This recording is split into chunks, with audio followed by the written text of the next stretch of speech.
Hola, esta es la parte 3 de sistema cardíaco, donde vamos a ver las cardiopatías congénitas acianóticas.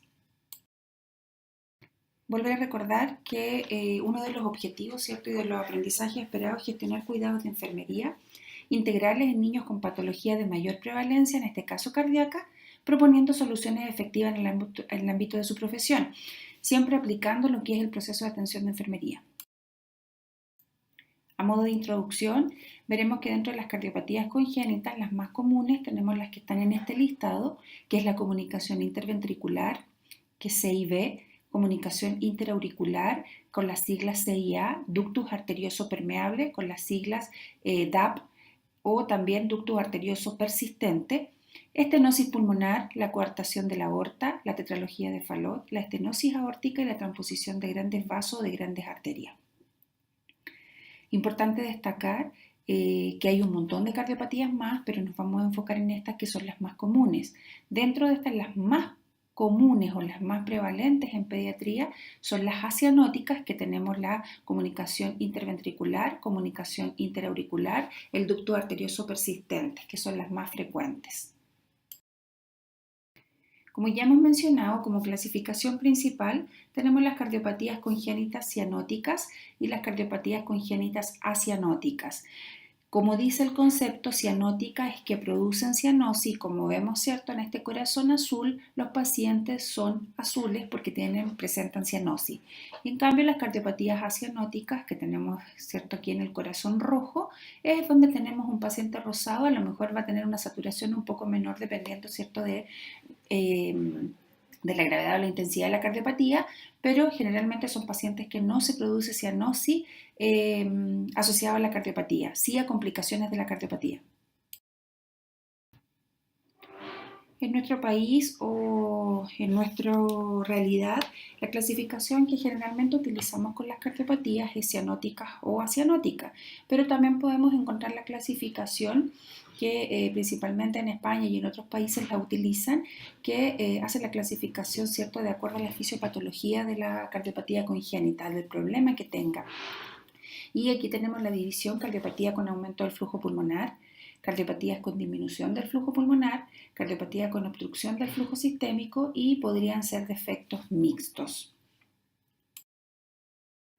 Para entender un poco más la clasificación, aquí tenemos una mezcla de las dos clasificaciones, donde tenemos, ¿cierto?, en un principio las cardiopatías acianóticas y las cianóticas, y si vemos dentro de esas están las con aumento del flujo sanguíneo pulmonar, que dentro de las acianóticas, y las con obstrucción del flujo sanguíneo ventricular. Dentro de las de aumento del flujo sanguíneo pulmonar tenemos el defecto del tabique auricular, que en este caso sería la CIA, defecto del tabique ventricular, que en este caso sería la CIV, conducto arterioso persistente o ductus arterioso persistente, y canal atrioventricular. Dentro de la obstrucción al flujo sanguíneo ventricular tenemos la coartación de la aorta, la estenosis aórtica y la estenosis pulmonar.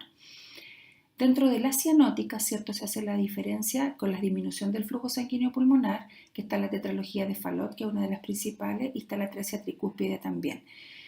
Y la otra clasificación que hace, la de flujo sanguíneo mixto, que aquí tenemos la transposición de las grandes arterias o de grandes vasos, retorno anómalo total de las venas pulmonares, tronco arterioso, síndrome de hipoplasia del ventrículo izquierdo. Principalmente tenemos que recordar que aquí las más comunes de las acianóticas está la CIA, la CIB y el DAP, y de las cianóticas la tetralogía de Fallot y la transposición de grandes arterias. Además de saber la clasificación de las cardiopatías, ¿cierto?, es importante siempre saber cuál va a ser el objetivo del tratamiento, en este caso para los pacientes cardiópatas con cardiopatías congénitas.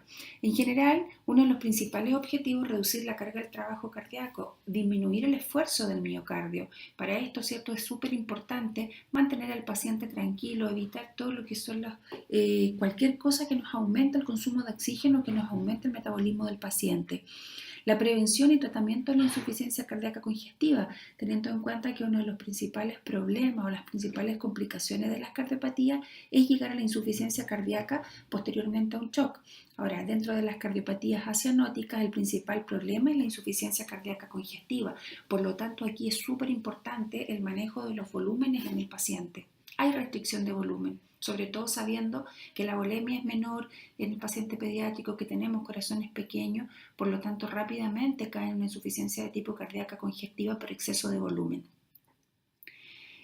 Otro objetivo es el apoyo al crecimiento y desarrollo, y aquí la nutrición es súper importante, ya que estos pacientes son pacientes que tienen un crecimiento y desarrollo lento, las curvas de crecimiento se estancan un poco. Son pacientes que les cuesta alimentarse porque como se cansan rápidamente, por lo tanto no se alimentan bien, además que el consumo de oxígeno o tienen un alto gasto, cierto, metabólico en la función cardíaca que no funciona como corresponde. Y dentro de los objetivos también reparar las fallas con cirugías cardíacas. No todas las cardiopatías tienen manejo quirúrgico, principalmente las acianóticas tienen manejo médico, pero podría llegar en algún momento, ¿cierto?, en que se requiera cirugía si es que no se manejan bien con tratamiento médico. Ahora, las cardiopatías congénitas cianóticas son de resolución quirúrgica.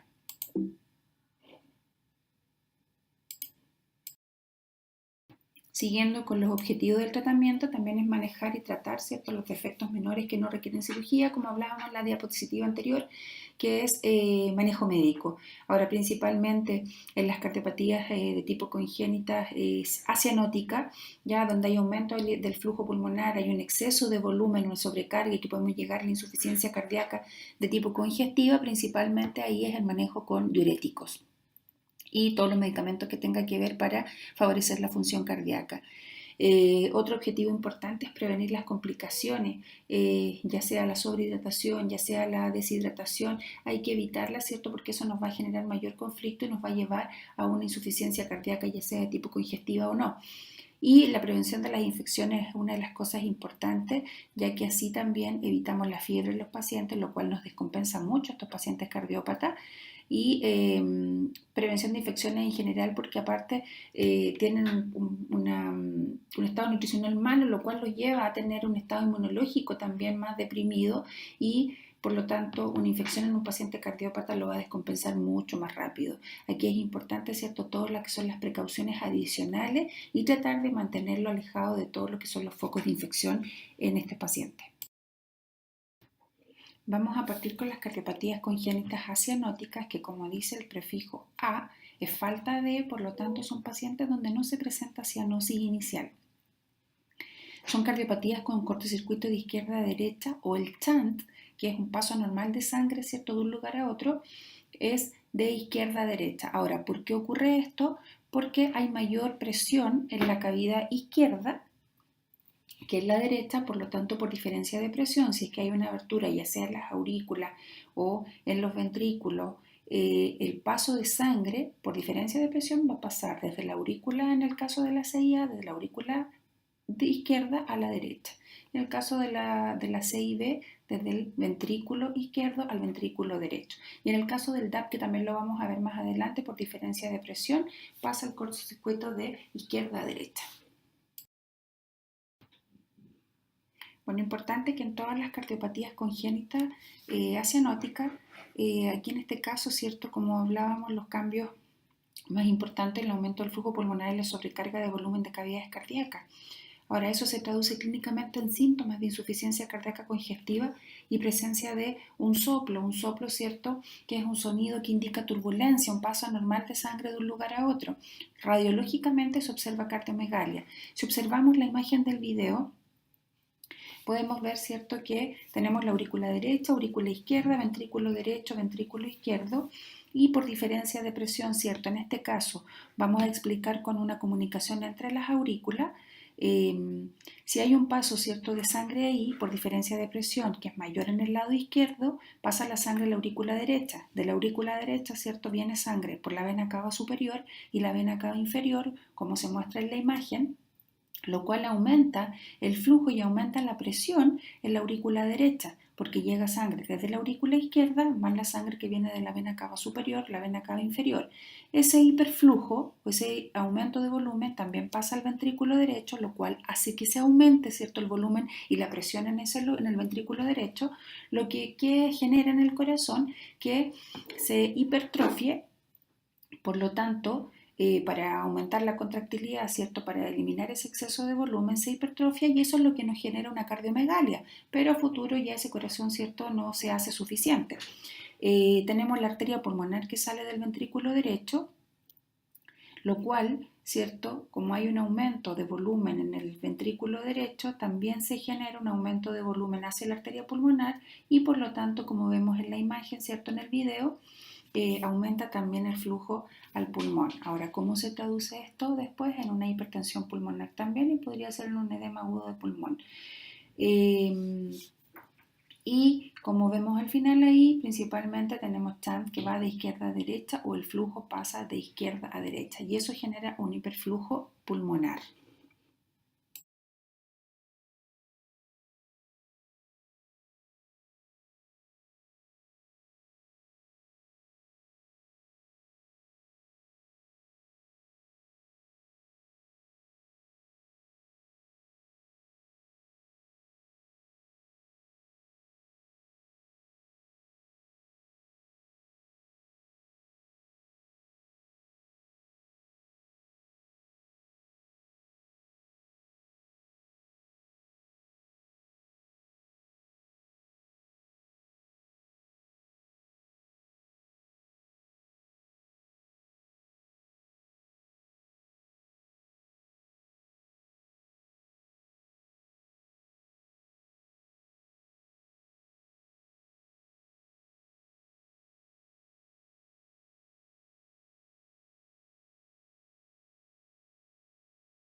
Entonces, como habíamos hablado, dentro de las cardiopatías congénitas acianóticas tenemos las más comunes, la CIA, comunicación intraauricular, la CIB, comunicación interventricular y el ducto arterioso persistente, que es la comunicación entre la arteria pulmonar y la aorta, que también puede ser llamado conducto arterioso persistente. Vamos a partir por la CIA, que es la comunicación interauricular, que como se ve ahí en la imagen, ¿cierto? Hay una abertura, hay una comunicación entre la aurícula izquierda y la aurícula derecha, que dijimos que por diferencia de presión iba a pasar sangre o flujo, ¿cierto?, de sangre desde la aurícula izquierda a la derecha. Como dice acá en el texto, hay 4 tipos de CIA. Dentro de esto tenemos el ostium primum, que el orificio se localiza en la parte baja del tabique auricular, cerca de la válvula tricúspide. El ostium secundum, que el orificio está localizado cerca del centro del tabique auricular, o sea, se encuentra la abertura en el centro. El seno venoso, donde el orificio se encuentra en la parte superior del tabique. Y también podríamos encontrarnos con la aurícula común, donde no hay tabique. Y obviamente eso tiene un mayor problema para el paciente, genera mayor complicación. Dentro de los síntomas principales de la CIA o de la comunicación interauricular, tenemos asociados al hiperflujo pulmonar, pero muchos niños no presentan síntomas y parecen sanos. Hay comunicaciones interauriculares que son tan pequeñas que no tienen significado patológico, lo cual nos genera a lo mejor un soplo de tipo fisiológico, pero no implica mayor problema en el paciente. Ahora esto es a medida que van creciendo, ¿cierto? Estas van desapareciendo. Por lo tanto, muchos niños no presentan síntomas y parecen sanos. Ahora, si la comunicación interauricular es muy grande, el ventrículo derecho, ¿cierto? Y los pulmones se sobrecargan de volumen y es posible que se evidencien los síntomas, principalmente síntomas de una insuficiencia cardíaca de tipo congestiva. Dentro de estos síntomas que hablábamos hay fatiga, cansancio, el niño se cansa con mucha facilidad cuando juega, dependiendo de la edad, y cuando son niños más pequeños, ¿cierto? El lactante uno lo nota porque al alimentarse principalmente o cuando presentan llanto, presentan un gran cansancio. y su duración por agotamiento, ¿cierto? Por insuficiencia cardíaca, podría ser la piel un poco pálida, fría y sudoración excesiva. En estos pacientes se ve una gran sudoración. La taquipnea, paciente, ¿cierto? Está tratando de hacer un esfuerzo, tratando de compensar, dificultad o disnea, ¿cierto? Dificultad para respirar y tienen una tasa ponderal o un crecimiento muy lento. ¿Por qué? Porque ocupan gran cantidad de oxígeno, ¿cierto? Y gran cantidad de tasa metabólica aumentada, por lo tanto no aumentan mucho de peso, además que se cansan al alimentarse, por lo tanto no reciben bien también. El tratamiento de la comunicación interauricular va a depender mucho del tipo, del tamaño de la silla, de las complicaciones que tenga. Principalmente el cierre es espontáneo los primeros 4 años de vida, cuando no tienen mayor significado patológico. Y cuando ya son más grandes o complican un poco más a nuestro paciente, es tratamiento con cirugía para cerrar o colocar algún parche en la comunicación entre las aurículas. Ahora podemos tener tratamiento de mantención que principalmente se hace en base a disminuir el hiperflujo cardíaco y el hiperflujo pulmonar en este caso, que es con tratamiento con diurético. Pasamos a la comunicación interventricular, que es la comunicación o abertura que existe entre los ventrículos. Como vemos en la imagen, ahí hay una comunicación entre los ventrículos, lo cual, como el ventrículo izquierdo tiene mayor presión y es la cavidad con mayor presión, pasa la sangre oxigenada al ventrículo derecho, lo cual genera un aumento de volumen en el ventrículo derecho, se ve sobrecargada la arteria pulmonar y posteriormente hay un flujo, un hiperflujo hacia los pulmones, hiperflujo pulmonar, lo cual también nos puede generar una hipertensión pulmonar.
Como ya habíamos hablado, en este caso los síntomas de la CIB también tienen que ver con el hiperflujo, ¿cierto?, hacia pulmón y con el exceso de volumen que recibe la cavidad derecha o el lado derecho. Por lo tanto, si este orificio es muy grande, se bombeará demasiada sangre a los pulmones, lo que provoca insuficiencia cardíaca de tipo congestiva y podrían ser signos de hipertensión pulmonar. También hay aumento en las infecciones respiratorias y lo que hablaba hipertensión pulmonar. Los principales signos de la CIB son muy similares o son los mismos signos o síntomas de una CIA, que son dificultad respiratoria, taquipnea, respiración forzada, palidez, insuficiencia para aumentar de peso, taquicardia y sudoración al comer. Ahora, si se dan cuenta, estos son signos y síntomas de insuficiencia cardíaca de tipo congestiva o por el hiperflujo pulmonar que hay. Como síntomas principales, igual que en la CIA, en la CIB pequeña, bueno, se cierran espontáneamente antes, los 6 primeros meses. Cuando no hay signos de insuficiencia cardíaca, el tratamiento es conservador. Y si el niño no crece adecuadamente, se puede poner un parche quirúrgico, puede ser cierto, el tratamiento es quirúrgico. Necesario también profilaxis de endocarditis infecciosa siempre en estos pacientes, por lo tanto ahí como cuidado de enfermería cuando tengamos un paciente, por ejemplo, con una cirugía electiva, una cirugía programada que va a ir a pabellón o se le va a hacer algún procedimiento invasivo y tenemos antecedentes de una CIB, el paciente tiene que recibir profilaxis de endocarditis, que en este caso es con amoxicilina generalmente. En el ducto arterioso persistente, como dice el nombre, ¿cierto?, hay una comunicación entre la arteria pulmonar y la aorta. Ahora, esto es persistencia de la circulación fetal. porque en la circulación fetal, cierto que el ductus se mantiene abierto para eludir los pulmones que están inmaduros. Pero en este caso, y ahí la sangre en la circulación fetal pasa desde la arteria pulmonar a la aorta y de ahí a la circulación sistémica y elude los pulmones. En el caso del ducto arterioso persistente, ya con la circulación pulmonar, en el caso de un paciente cierto ya nacido, aumenta la presión en la aorta, por lo tanto, cuando persiste cierto el ducto y esta abertura entre la aorta y la arteria pulmonar, el paso de sangre es desde la aorta hacia la arteria pulmonar, lo cual implica también un hiperflujo porque viene sangre desde la aorta más la sangre que viene del ventrículo derecho y es la que llega a los pulmones, por lo tanto hay un hiperflujo pulmonar. ¿Ya? Lo cual también, ¿cierto?, nos puede generar signos de insuficiencia cardíaca de tipo congestiva y una hipertensión pulmonar.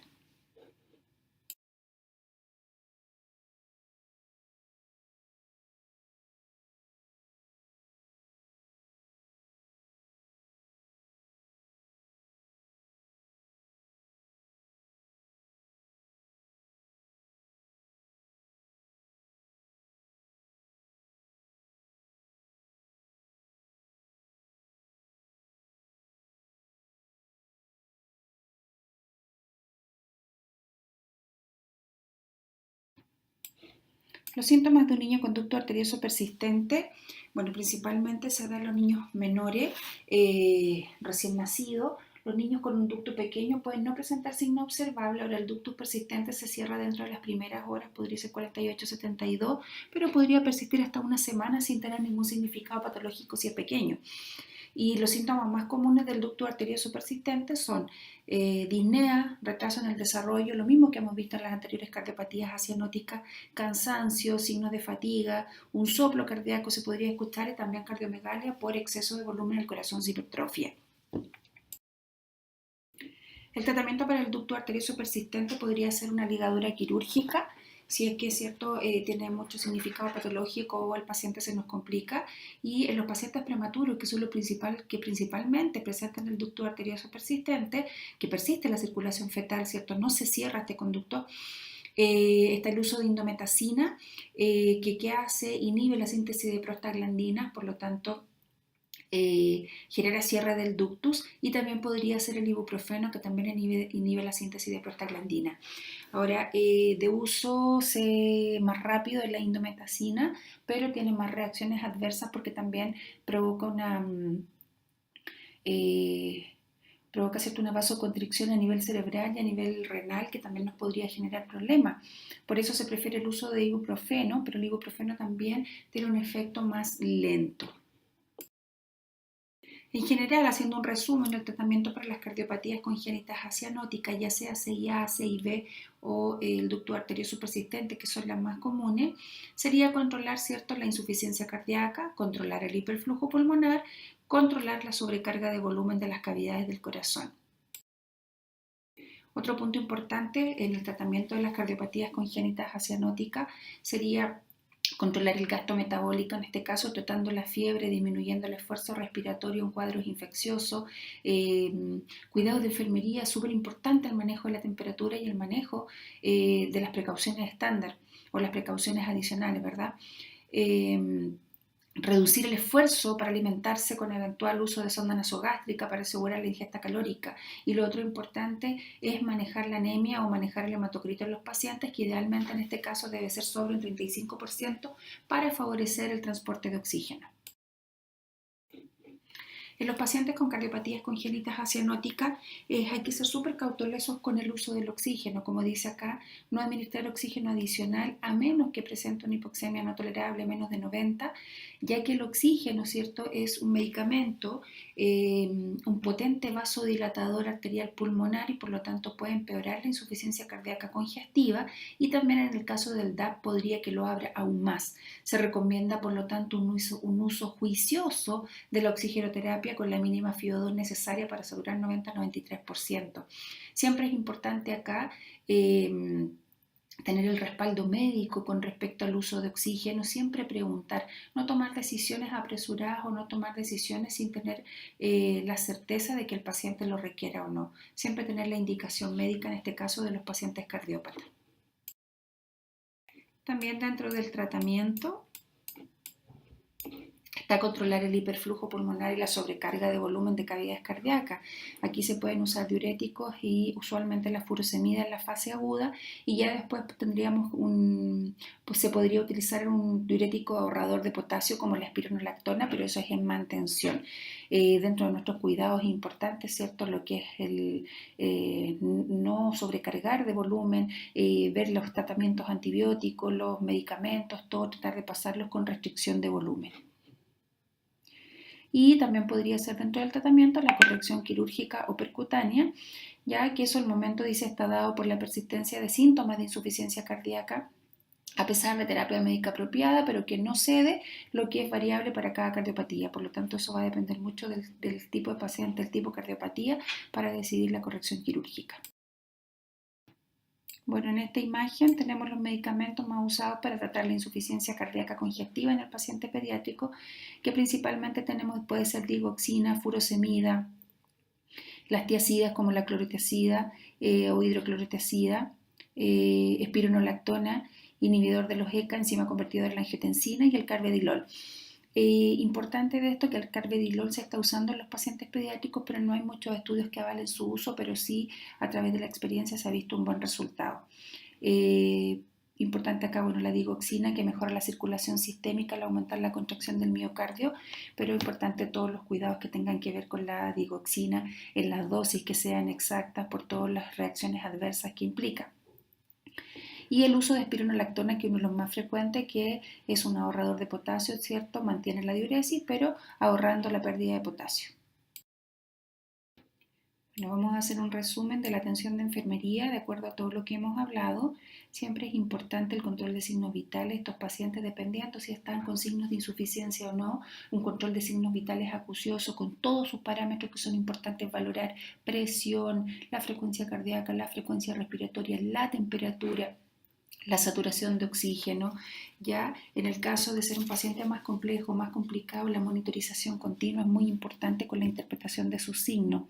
El reposo para disminuir el esfuerzo del miocardio, ver el tipo de reposo, ¿cierto? Un reposo relativo, pero tratar de disminuir el consumo de oxígeno. El control emocional, el llanto, un paciente angustiado se va a ver más afectada la parte cardíaca. Observar la hidratación, signos de sobrehidratación y signos de deshidratación también, que son importantes para mantener el buen funcionamiento del corazón en estos pacientes. Por lo tanto, en base a eso, el balance hídrico con medición de diuresis es muy importante. Dentro de eso, el peso diario también tiene que ser parte de los cuidados de enfermería diario de estos pacientes. Observar signos de insuficiencia cardíaca, los signos de agotamiento, si es que hay sudoración, si es que hay palidez, las extremidades, el llene capilar, los pulsos adistales. La alimentación también es importante, bueno, favorecer la nutrición, ¿cierto?, para lo que es crecimiento y desarrollo, y dentro de esto una alimentación lenta y fraccionada para evitar la sobrecarga cardíaca y evitar también el esfuerzo. Observar signos de agotamiento, y para eso también tendríamos que, ¿cierto?, la instalación de una sonda nasogástrica y con todos los cuidados que implica la sonda nasogástrica y los cuidados de alimentación. Cuidados de fleboclisis, de hidratación parenteral en el caso que tenga, y principalmente el uso de las VIC acá es importante para evitar la sobrecarga cardíaca. Administrar los medicamentos indicados y dentro de eso que sean diluidos con restricción de volumen. El uso de la oxigenoterapia con todos sus cuidados y que, ¿cierto?, tiene que ser indicación médica y usado con cautela para evitar, ¿cierto?, para evitar, ¿cierto?, que se nos complique más una hipertensión pulmonar, que se nos complique más un ductus en este caso. Evitar infecciones, por lo tanto el uso de las precauciones adicionales, el lavado de manos es de suma importancia. Eso ha sido la clase de hoy. Las siguientes serán cardiopatías congénitas cianóticas, que son de principal resolución quirúrgica, por lo tanto ahí la preparación quirúrgica es importante. Nos vemos en la próxima clase. Chao, muchas gracias.